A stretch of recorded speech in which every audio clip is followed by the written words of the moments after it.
یہ چیزیں ہر مسلمان کے لیے لازم ہیں، ہر گھر کے لیے لازم ہے۔ لیکن افسوس جھگڑے ہمارے گھروں میں اس لیے پڑ جاتے ہیں کہ ہم نے یہ بنیادی علم بھی حاصل نہیں کیا ہو، اور جب بات آتی ہے تو ہم اہل علم پر بات کرنے سے بھی نہیں، بس اشارہ ہو چکا ہے کہ چھوڑیں۔ برکہ آج کی تعمیری گفتگو ہے، آپ دیکھیں علم کی فضیلت پہ بات کرنا چاہتا ہوں۔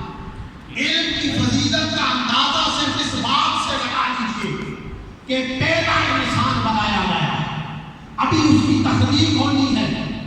اللہ رب العزت نے فرشتوں کے سامنے جب یہ فرمایا کہ میں زمین پر اپنا ایک خلیفہ بنانا چاہتا ہوں، تو انہوں نے کہا تھا، میں بالکل مختصر کر رہا، تو انہوں نے کہا تھا مولا تیری پاکی بیان کرنے کے لیے، تیری حمد بیان کرنے کے لیے، تیری تسبیح بیان کرنے والے ہم ہیں، ہم کرتے ہیں، اسے بنائے گا جو خون ریزیاں کرے گا۔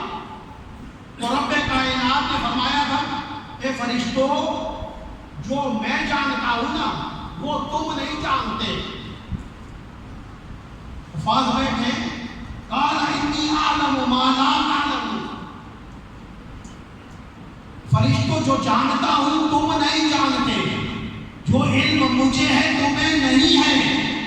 پھر جناب آدم کی تخلیق ہوتی ہے، آپ کو بنایا، پہلا بشر بنتا ہے، پہلا انسان بنتا ہے جو فرشتوں نے اعتراض کیا تھا۔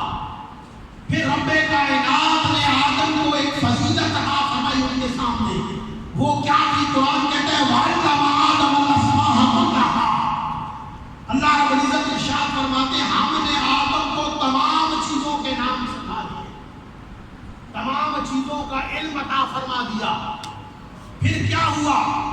بالکل مختصر کرتا ہوں، فرشتوں کو